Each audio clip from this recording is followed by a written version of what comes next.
एक महाराष्ट्र में कृष्णा नदी के तीर पर करहान नामक एक गांव है। वहां एक ब्राह्मण रहते थे। उनके घर में केवल 4 लोग थे। वो ब्राह्मण और उस ब्राह्मण की ब्राह्मणी और उसका पुत्र और उसकी पुत्रवधू। पुत्रवधू बड़ी ही साध्वी और बड़ी ही भक्ता थी। पुत्रवधू का जो नाम था वो सखुबाई था। पुत्रवधू का नाम सखुबाई था। और जो सास थी और जो ससुर थे और जो पति थे, ये तीनों एक ही राशि के थे। तो दूसरे शब्दों में धुंधकारी थे। जितना उपद्रव करे उतना ही कम। और पूर्ण सती साध्वी सखुबाई बचपन से संत महात्माओं का संग करके निरंतर श्री कृष्ण के चिंतन में तन्मय रहने वाली। अब प्रारब्ध होता है, भगवान की ऐसी लीला होती है जैसे गाय जो है कसाई के चक्कर में फंस जाए, ऐसे वो साध्वी सखुबाई का ब्याह ऐसे परिवार में हुआ जहां ससुर भी दुष्ट स्वभाव वाला और सास जब तक सखुबाई के 2-4 थप्पड़ लगा के बाल खींच के सैकड़ों गालियां ना दे दे तो उसको राजभोग पचता नहीं था। और रात्रि में जब तक पैर दबवा के 2-4 गालियां दे के 1-2 लात न जमा दे तब तक सहन नहीं होता था। ऐसा उसका स्वभाव था। देखो, ये भक्त का जीवन है। लेकिन कभी सखुबाई ने कभी किसी के पास जाके या पड़ोस में कभी किसी से नहीं बोला। अगर पति के सामने आंसू बहा के कुछ बोलने का अवसर भी मिले और अगर कभी एक बोले तो पति उल्टा और 4 थप्पड़ मारे, गालियां दे। क्योंकि जैसे माँ जैसे पिता वैसे ही वो बेटा। सखुबाई को बहुत कष्ट दिया जाता, लेकिन बलिहारी सखुबाई की भक्ति की कि एक क्षण के लिए भी कभी वो भगवत विस्मरण नहीं होने देती।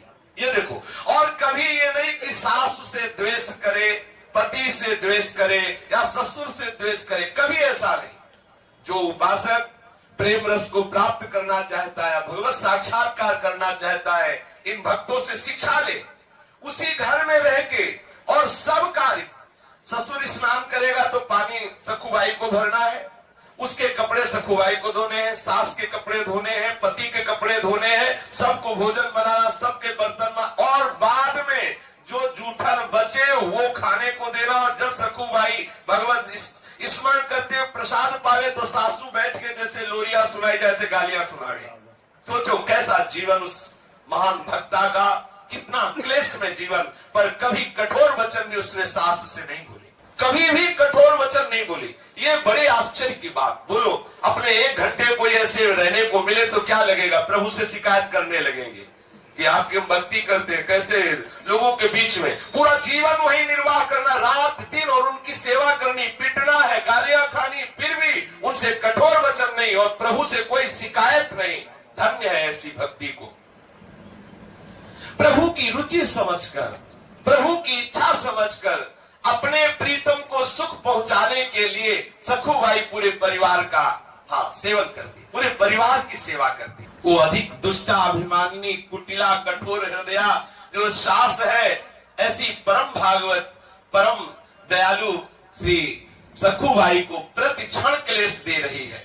और तीनों एक से बढ़कर मनमानी क्लेश देते। शक्ति भर के जितनी ताकत है सखुबाई को सताते, उनको सताने में सुख मिलता। शरीर सूख रहा है सखुबाई का, फटे पुराने कपड़े पहनने को मिलते हैं, रूखा सूखा खाने को मिलता है, प्रतिक्षण डांट पिटाई, लेकिन हर समय श्री कृष्ण का चिंतन। यह है भक्ति का स्वरूप। और ऐसे ही भक्तों के जीवन में अद्भुत घटनाएं घटती है जिनका यश गान किया जाता है। प्रातः काल से लेकर रात को सबके सो जाने के बाद तक सखुबाई के लिए घर का काम पड़ा रहता। मशीन की भांति बिना विश्राम किए वो काम करती। सखुबाई का शरीर बहुत कृश होने लगा। बिना आलस्य के, बिना थकावट के, कष्ट सहते हुए भी सबको सुख पहुंचाना, सबकी सेवा में मगन रहना और श्याम सुंदर त्रिभुवन मोहन लालजू का अखंड ध्यान और जिह्वा से विठ्ठल विठ्ठल विठ्ठल, कृष्ण कृष्ण कृष्ण, गोविंद गोविंद, ये सदैव नाम उच्चारण होना। घर के काम काज को ऐसा नहीं कि बेमन करे, सुचारू पूर्वक जैसा होना चाहिए वैसा।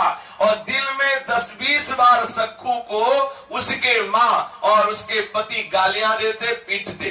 श्री सखुबाई अपने शील और स्वभाव को निरंतर प्रभु के चिंतन के अनुसार ऐसा शांत बनाए हुए थी कि चाहे कितना भी प्रतिकार हो, कभी वो सास से लौटकर जवाब नहीं दिया। सास के सामने वो कभी जवाब नहीं खोलती। पति के सामने 2 बूंद आंसू निकालने का अवसर उसके पास नहीं था, क्योंकि पति सास से भी ज्यादा कर्कश था। अधिक क्या, निर्दय हृदया पिशाचिनी वो सास सखू को पेट भर भोजन भी न देती। घर में अनेक पदार्थ उससे बनवाती, अच्छे अच्छे पदार्थ पाती और अपने लिए रख लेती आगे के लिए, लेकिन सखूबाई को वही रूखा सूखा बासी पवाती। पुत्र, माँ और ससुर तीनों भरपेट पाते, सखूबाई को भरपेट भोजन भी नहीं। इतना होने पर सखू अपने दारुण दुख को श्री भगवान की कृपा का अनुभव करते हुए आनंदित होकर के सहती। सखू की दशा पर गांव के स्त्री पुरुषों को बहुत तरस आता, पर किसी की हिम्मत नहीं होती कि कोई समझा सके। ब्राह्मणी के डर से कोई सखू से बात भी नहीं कर सकता था। सखूबाई मन ही मन भगवत